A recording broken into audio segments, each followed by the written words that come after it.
Hello my dear students, ಹೇಗಿದ್ದೀರಾ ಎಲ್ಲರೂ? Welcome to Pallavi tutorials. ಮಕ್ಕಳೇ, ಈ ಒಂದು ವಿಡಿಯೋದಲ್ಲಿ ಸೆಕೆಂಡ್ PUC ಅಕೌಂಟೆನ್ಸಿಗೆ ಸಂಬಂಧಪಟ್ಟ ಹಾಗೆ chapter 3 retirement of a partner or death of a partner ಏನಿದೆ, ಈ ಚಾಪ್ಟರಲ್ಲಿ ಬರುವಂತಹ important multiple choice questions with answers already ನಿಮಗೆ ಇನ್ಫಾರ್ಮೇಷನ್ನ ಕೊಟ್ಟಿದ್ದೀನಿ. ಬೋರ್ಡ್ ಅವರೇ ರಿಲೀಸ್ ಮಾಡಿರುವಂತಹ ರಿವೈಸ್ಡ್ ಕ್ವಶನ್ ಬ್ಯಾಂಕಲ್ಲಿ ಪ್ರತಿ ಚಾಪ್ಟರಲ್ಲೂ ಬರುವಂತಹ MCQ fill in the blanks match the following ಕ್ವಶನ್ಸ್ಗಳನ್ನ ಏನು ಕೊಟ್ಟಿದ್ದಾರೆ ಅದನ್ನು ನೀವು ಪ್ರಾಕ್ಟೀಸ್ ಮಾಡ್ಕೊಳ್ಳೇಬೇಕು. That is very important. ನಿಮ್ಮ ಆನ್ಯುವಲ್ ಎಕ್ಸಾಮಿಗಂತೂ ಖಂಡಿತ ಇದರಲ್ಲೇ ಕ್ವಶನ್ಸ್ ರೈಸ್ ಆಗುವಂಥದ್ದು.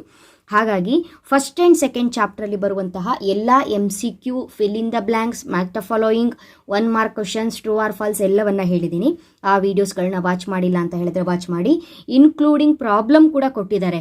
ಈಗ ಒಂದು ಕಾನ್ಸೆಪ್ಟ್ ಇದೆ, profit and loss appropriation account concept ಇದೆ ಅಂತ ಹೇಳಿದ್ರೆ ಅದ್ರ ಮೇಲೆ ಒಂದು 8 ಪ್ರಾಬ್ಲಮ್ಸ್ ಕೊಟ್ಟಿದ್ದಾರೆ. ನೀವು ಪ್ರಾಕ್ಟೀಸ್ ಮಾಡ್ಕೊಂಡಿರಿ.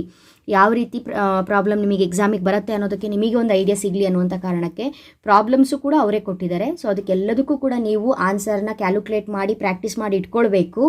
ಸೊ ಈ ವಿಡಿಯೋದಲ್ಲಿ ರಿಟೈರ್ಮೆಂಟ್ ಆಫ್ ಎ ಪಾರ್ಟ್ನರ್ ಏನಿದೆ ಅದರಲ್ಲಿ ಬರುವಂತಹ MCQ. ಸೊ ನಿಮಗೇನು ಅನಿಸ್ಬೋದು, ರಿಟೈರ್ಮೆಂಟಲ್ಲಿ 12 ಮಾರ್ಕ್ಸಿಗೆ ಪ್ರಾಬ್ಲಮ್ ಇದೆ, 6 ಮಾರ್ಕ್ಸಿಗೆ ರೇಷಿಯೋಸ್ ಪ್ರಾಬ್ಲಮ್ ಇದೆ, ಹೀಗಿದ್ದು ಕೂಡ ನಮಗೆ 1 ಮಾರ್ಕಿಗೆ ಥಿಯರಿ ಕೇಳ್ತಾರಾ ಅಂತ ಹೇಳಿದ್ರೆ ಖಂಡಿತವಾಗ್ಲೂ ಕೇಳ್ತಾರೆ. ಹಾಗಾಗಿ ನೀವು 1 ಮಾರ್ಕಿನ ಕ್ವಶನ್ಸಿಗೆ ರೆಡಿ ಇರಬೇಕು. ಓಕೆನಾ? So first one MCQ. First one, Abhishek, Rajat and Vivek are partners. 3 ಜನ ಪಾರ್ಟ್ನರ್ಸ್ ಇದ್ದಾರೆ. Sharing profits in the ratio of 5:3:2. Ratio ಎಷ್ಟು? 5:3:2. ಇಲ್ಲಿ ನೇಮ್ ಯಾರು? First Abhishek, second one Rajat, next one Vivek. ಕರೆಕ್ಟಾ?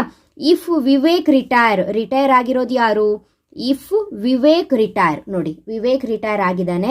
ವಿವೇಕ್ ರಿಟೈರ್ ಆದ್ರ ಮೇಲೆ the NPSR new profit sharing ratio between Abhishek ಮತ್ತೆ ರಜತ್ ಏನಾಗಿರುತ್ತೆ? ಸೊ 1 ಮಾರ್ಕಿಗೆ ಕೇಳಿರೋದ್ರಿಂದ ಈ ರೀತಿ ರಫ್ ವರ್ಕ್ ಬರ್ಕೊಳ್ಳಿ. ರಿಟೈರ್ ಆಗಿರೋರ್ನ ರೌಂಡ್ ಮಾಡಿ ಉಳಿದಿರೋ ಏನಿದೆ ರೇಷಿಯೋ ಅದನ್ನ ಬರೀರಿ. So 5:3 right answer. Okay? So ಎಕ್ಸಾಮಲ್ಲೂ ಕೂಡ ಈ ಟೆಕ್ನಿಕ್ನ ಯೂಸ್ ಮಾಡ್ಬೋದು. ಇದೇ ರೀತಿ 1 ಮಾರ್ಕಿನ ಕ್ವಶನ್ಸು ಅಡ್ಮಿಷನ್ ಮೇಲೂ ಯಾವ ರೀತಿ ಕೇಳ್ತಾರೆ ಅನ್ನೋದನ್ನ ಲಾಸ್ಟ್ ವಿಡಿಯೋದಲ್ಲಿ ಅಡ್ಮಿಷನಿನ MCQ ಕೊಡುವಾಗ ಹೇಳಿದ್ದೀನಿ. ವಿಡಿಯೋಸ್ಗಳನ್ನ ವಾಚ್ ಮಾಡಿ. The old profit sharing ratio among Rajendra, ಓಕೆನಾ? Old ratio Rajendra, Satish and Tejpal were 2:2:1. The new profit sharing ratio after Satish retirement 3:2. The gaining ratio is ಅಂತ ಕ್ವಶನ್ನ ಕೇಳಿದ್ದಾರೆ. ಇಲ್ಲಿ ಇದು ಓಲ್ಡ್ ರೇಷಿಯೋ, ಓಕೆನಾ? ಇದು ನ್ಯೂ ರೇಷಿಯೋ. ಕರೆಕ್ಟಾ? Old ratio, new ratio. ಇಲ್ಲಿ ರಿಟೈರ್ ಆಗಿರೋದು ಯಾರು? ಸತೀಶ್ ರಿಟೈರ್ ಆಗಿರೋದು. ಓಕೆನಾ? ಇಲ್ಲಿ 2 ಇದೆ, ರಾಜೇಂದ್ರ 2 ಇದೆ, ಇಲ್ಲಿ ತೇಜ್ಪಾಲ್ 1 ಇದೆ. ಇದು ಓಲ್ಡ್ ರೇಷಿಯೋ. ನ್ಯೂ ರೇಷಿಯೋ 3:2 ಇದೆ. ಕರೆಕ್ಟಾ?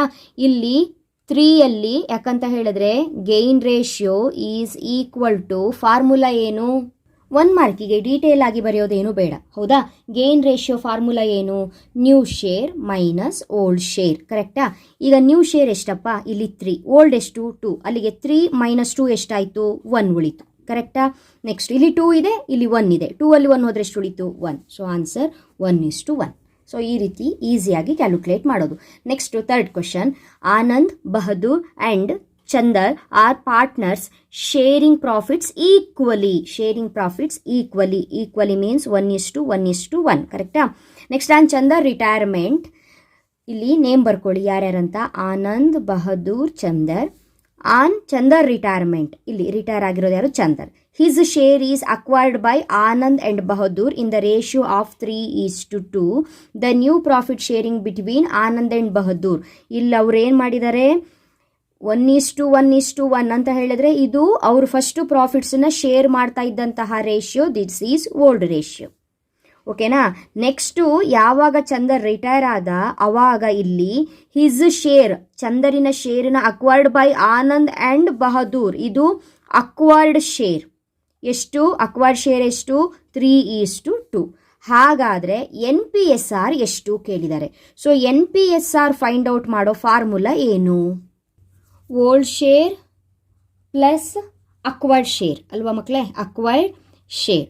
ಸೊ ಈ ಫಾರ್ಮುಲಾನ ಅಪ್ಲೈ ಮಾಡಿ ನಾವು ಕ್ಯಾಲ್ಕುಲೇಟ್ ಮಾಡಿದ್ರೆ ಸೊ NPSRನ ಫೈಂಡ್ ಔಟ್ ಮಾಡೋದು ಹೇಗೆ ಅಂತ ಹೇಳ್ಕೊಟ್ಟಿದ್ದೀನಿ. ಸೊ ಫಾರ್ಮುಲಾ ಅಪ್ಲೈ ಮಾಡಿ ಫೈಂಡ್ ಔಟ್ ಮಾಡಿದಾಗ ನಮಗೆ 8:7 ಆನ್ಸರ್ ಬರುತ್ತೆ. ಇಲ್ಲಿ ಈಸಿ ಮೆಥಡಲ್ಲಿ ನಾವು 1 ಮಾರ್ಕಿಗೆ ಕ್ಯಾಲ್ಕುಲೇಟ್ ಮಾಡಬೇಕು ಅಂತ ಹೇಳಿದ್ರೆ ಇಲ್ಲಿ ಏನಿದೆ ನಿಮಗೆ ಅಕ್ವೈರ್ಡ್ ಶೇರ್ ಏನಿದೆ 3/5 ಮತ್ತು 2/5 ಏನಿದೆ. ಸೊ ಇಲ್ಲಿ 5, 3, 8, 5 to 7. ಸೊ ಈ ರೀತಿ ಕ್ಯಾಲ್ಕುಲೇಟ್ ಮಾಡಿದ್ರು ಕೂಡ ಆನ್ಸರು ಕರೆಕ್ಟಾಗಿ ಬರುತ್ತೆ. ಇದು ಒಂದು ಸಿಂಪಲ್ ಟೆಕ್ನಿಕ್ ಅಷ್ಟೇ. Okay, next in the absence of any information regarding to the acquisition of share in the profit of the retiring or deceased partner by remaining partners, it is assumed that they will acquire his or her share in answer old profit sharing ratio. ಓಕೆನಾ, admission ಆಗಿರ್ಬೋದು, retirement ಆಗಿರ್ಬೋದು, old partners very important ಆಗಿರ್ತಾರೆ.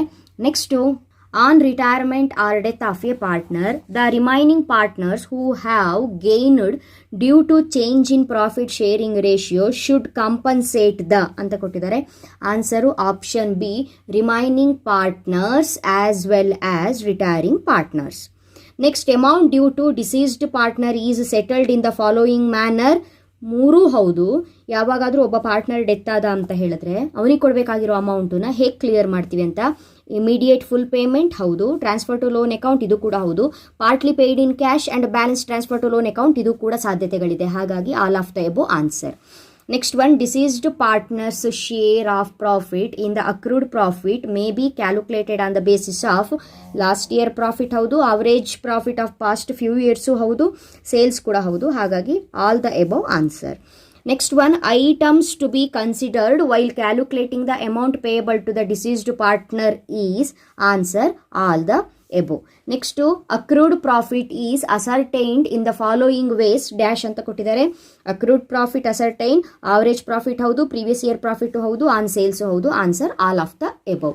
Next last one, amount payable to the executors of the deceased partner is transferred to answer executors loan account. So ಈ ಒಂದು ಚಾಪ್ಟರಲ್ಲಿ 10 multiple choice ಕ್ವಶನ್ಸನ್ನು ಕೇಳುವಂತಹ chances ತುಂಬಾ ಇದೆ. ಈ 10 ಕ್ವಶನ್ಸು ನಿಮ್ಮ ಎಕ್ಸಾಮ್ ಪಾಯಿಂಟ್ ಆಫ್ ವ್ಯೂವಿಂದ ತುಂಬಾ important ಆಗಿರುತ್ತೆ. ನೆಕ್ಸ್ಟ್ ವಿಡಿಯೋದಲ್ಲಿ ಈ ಚಾಪ್ಟರಲ್ಲಿ ಓದ್ಕೊಳ್ಬೇಕು ಅಂತ ಹೇಳ್ಕೊಂಡು ಬೋರ್ಡ್ ಅವರು ಕೊಟ್ಟಿರುವಂತಹ ಇನ್ಫಾರ್ಮೇಷನ್ ಪ್ರಕಾರ fill in the blanks questions total ಆಗಿ ಎಷ್ಟಿದೆ, ಅದಕ್ಕೆ ಆನ್ಸರ್ ಏನು ಅನ್ನೋದನ್ನ with answer video next upload ಮಾಡ್ತೀನಿ. ಆ ವಿಡಿಯೋ ಬಂದ ತಕ್ಷಣ ನೋಟಿಫಿಕೇಶನ್ ಬರಬೇಕು ಅಂತ ಹೇಳಿದ್ರೆ ಜಸ್ಟ್ ಸಿಂಪಲ್ ನಮ್ಮ ಚಾನಲ್ ಪಲ್ಲವಿ ಟ್ಯುಟೋರಿಯಲ್ಸ್ನ ಸಬ್ಸ್ಕ್ರೈಬ್ ಮಾಡಿಕೊಂಡು ಆಲ್ ಬಟನ್ನ ಕ್ಲಿಕ್ ಮಾಡ್ಕೊಳ್ಳಿ. ವಿಡಿಯೋ ಬಂದ ತಕ್ಷಣ ನೋಟಿಫಿಕೇಶನ್ ಬರುತ್ತೆ. ಅದರ ನೆಕ್ಸ್ಟ್ ವಿಡಿಯೋದಲ್ಲಿ ಮ್ಯಾಚ್ ದ ಫಾಲೋಯಿಂಗ್ ಆಗಿರ್ಬೋದು, ನೆಕ್ಸ್ಟ್ 1 ಮಾರ್ಕಿನ ಕ್ವಶನ್ಸು ಟ್ರೂ ಆರ್ ಫಾಲ್ಸ್ ಆಗಿರ್ಬೋದು, ಹಾಗೂ ಈ ಚಾಪ್ಟರಲ್ಲಿ ರೈಸ್ ಆಗುವಂತಹ ಪಾರ್ಟ್ ಬಿಯ 2 ಮಾರ್ಕ್ಸಿನ ಇಂಪಾರ್ಟೆಂಟ್ ಕ್ವಶನ್ಸ್ ಯಾವುದು ಅನ್ನೋದ್ರ ಜೊತೆಗೆ ನೆಕ್ಸ್ಟ್ ಈ ಚಾಪ್ಟರಲ್ಲಿ ಬರುವಂತಹ ಪ್ರಾಬ್ಲಮ್ಸ್ಗಳನ್ನ ಯಾವ ರೀತಿಯಾಗಿ ಕ್ಯಾಲ್ಕುಲೇಟ್ ಮಾಡಬೇಕು ಅನ್ನೋದನ್ನ ಹೇಳ್ಕೊಡ್ತೀನಿ. ಓಕೆನಾ ಮಕ್ಕಳೇ, ಅಲ್ಲಿವರೆಗೂ ಚೆನ್ನಾಗಿ ಓದ್ಕೊಳ್ಳಿ. Thank you, all the best.